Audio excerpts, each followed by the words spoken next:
গত বছরের জুলাই আগস্টে যে জঙ্গি অভ্যুত্থানটি হয়েছিল এবং যার পেছনে সামরিক বাহিনীর এক ধরনের সমর্থন ছিল, সেই অভ্যুত্থানে কতজন মারা গিয়েছিল সেই সংখ্যাটি নিয়ে কিন্তু বিতর্ক এখনো থামেনি। সেই সময়ের পত্র পত্রিকা যদি ঘাঁটি, বিশেষ করে 16 জুলাই থেকে 5 আগস্ট পর্যন্ত মৃত্যুর সংখ্যা হবে অ্যারাউন্ড 250,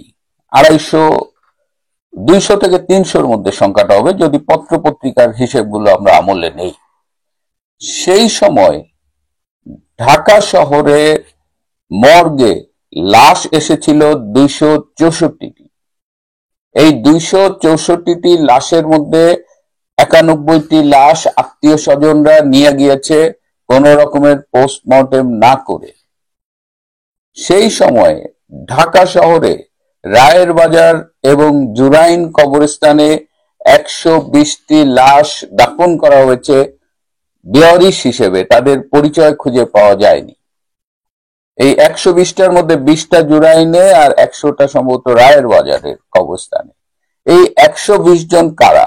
আমরা তো শুনেছি যে পাকিস্তানের লস্করে তৈয়বা নামের একটা জঙ্গি সংগঠনও এই বাংলাদেশের জঙ্গি অভ্যুত্থানে অংশগ্রহণ করেছিল। আমরা শুনেছি রোহিঙ্গা শিবির থেকেও লোকজন ভাড়া করে এনে এই অভ্যুত্থানে অংশগ্রহণ করানো হয়েছিল। তাহলে এই যে 120 জন বেওয়ারিশ হিসেবে দাফন হলো, এরা কারা?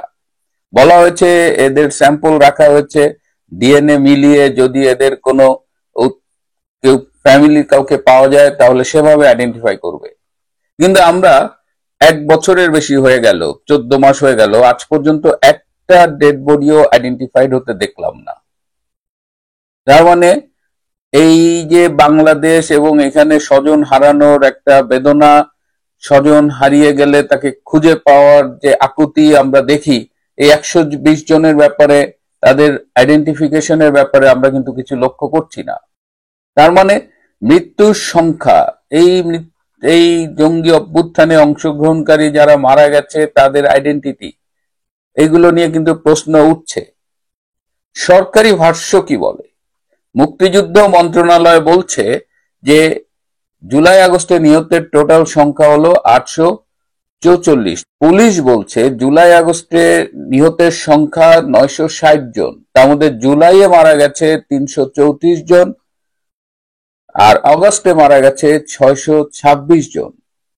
তাহলে মৃত্যুর সংখ্যা, এবং এর মধ্যে আমরা বিভিন্ন সময় দেখছি যে এই জুলাই আগস্টে বিভিন্ন কারণে যারা মারা গেছে, এই আন্দোলন সংশ্লিষ্ট নয়, যেমন ধরেন রোড ট্রাফিক অ্যাক্সিডেন্টে মারা গেছে, হার্ট অ্যাটাকে মারা গেছে, বা যশোরে একটা হোটেলে আগুন দিতে গিয়ে মারা গেছে, তাদের অনেককেই এই মৃতের তালিকায় সকল শহীদ বানানো হয়েছে। এই সব সংখ্যা ছাড়িয়ে গেছে জাতিসংঘের রিপোর্টে প্রদত্ত সংখ্যা। জাতিসংঘ একটা ইনভেস্টিগেশন করেছে যে 1 জুলাই থেকে 15 আগস্ট পর্যন্ত নিহতের সংখ্যা, এবং তারা বলছে 1400 মারা গেছে। কোন সোর্স এই 1400-কে সমর্থন করছে না। জাতিসংঘ এই 1400 সংখ্যাটা কোথায় পেল? জাতিসংঘ তার খসড়া রিপোর্টে এই সংখ্যাটা আরো কম বলেছিল, 700-800-এর মতো। হঠাৎ করে সংখ্যাটা জাম্প করে 1400 হয়ে গেল। এই 1400 কোথায় পাওয়া গেল? জাতিসংঘ এই সংখ্যাটা নিয়েছে ইনুসের যেসব ফলোয়ার আছে তাদের সাথে আলাপ করে। আপনি একটা ইনভেস্টিগেশন করছেন, একটা জাতিসংঘের মতো নিরপেক্ষ সংগঠনের পক্ষ থেকে মৃত্যু নিয়ে ইনভেস্টিগেশন করছেন, অথচ আপনি সংখ্যার জন্য ডিপেন্ড করছেন একটা পক্ষের উপরে, যে পক্ষের বিরুদ্ধে অভিযোগ আছে যে তারা স্নাইপার রাইফেলধারী দিয়ে এই আন্দোলনের মধ্যে তৃতীয় পক্ষ হয়ে গুলি করে আন্দোলনকারীদের হত্যা করেছে। কেবলমাত্র পুলিশের গুলিতে যে আন্দোলনকারীরা নিহত হয়েছে তা নয়।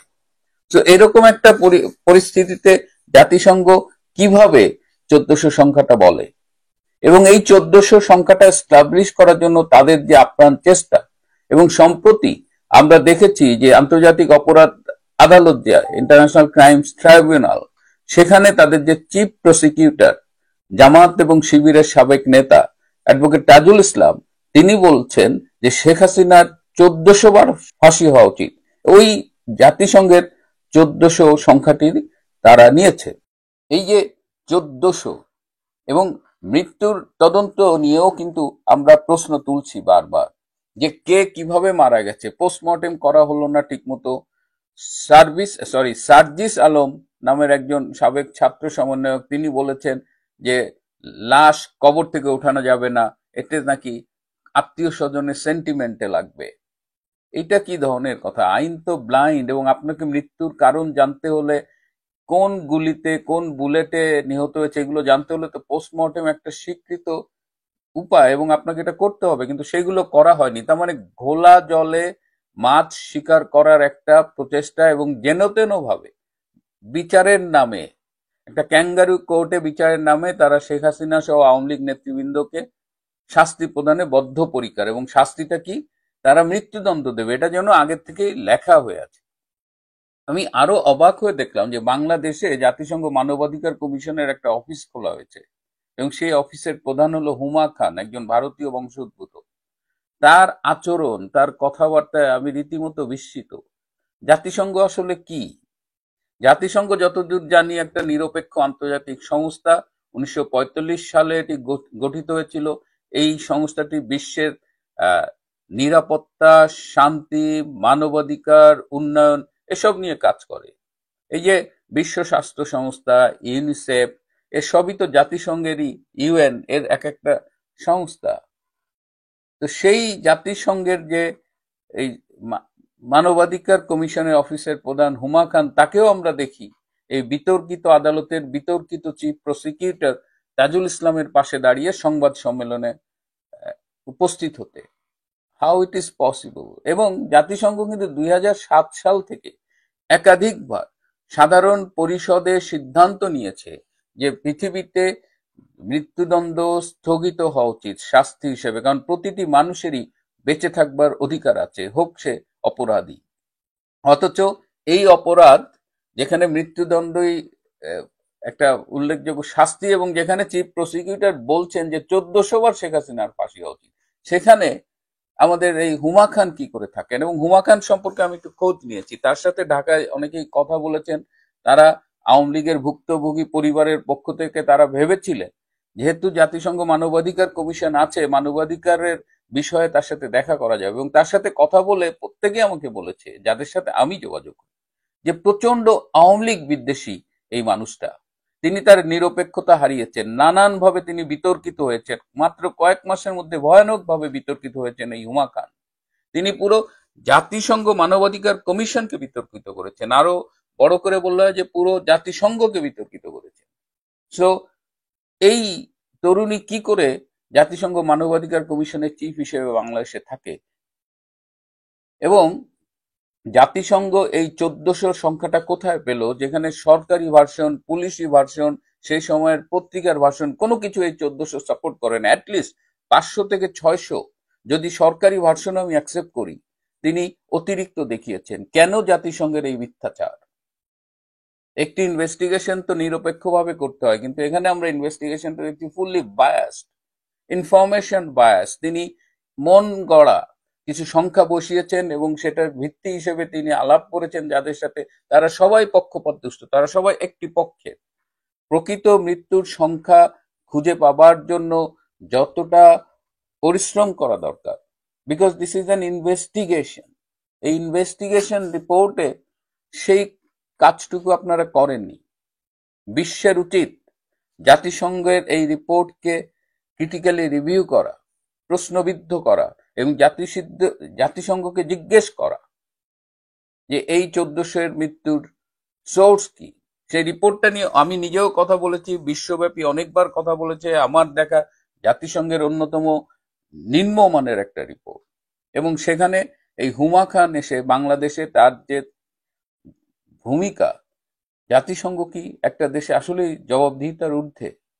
তারা যা ইচ্ছে তাই করতে পারে।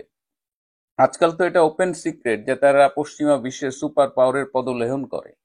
তাদের যে ম্যান্ডেট নিয়ে জন্ম, যে ম্যান্ডেট নিয়ে তাদের কাজ করা উচিত, তারা সেটা করছে না। এই বাংলাদেশে এই আন্দোলনের প্রকৃত মৃত্যুর সংখ্যা আমাদের জানা উচিত, এবং এই হুমা খানের ভূমিকার তদন্ত হওয়া উচিত, এবং তাকে বাংলাদেশ থেকে অবিলম্বে রিমুভ করা উচিত। প্রিয় বন্ধুরা, আমাদের সবার সোচ্চার হতে হবে সত্যের পক্ষে। একটা কিছু শুনলেই বিশ্বাস করা যাবে না।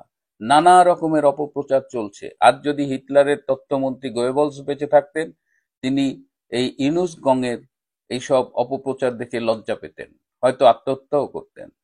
প্রিয় বন্ধুরা, আজ এ পর্যন্তই। ভালো থাকবেন, সুস্থ থাকবেন, তার চেয়েও জরুরি হলো নিরাপদে থাকবেন।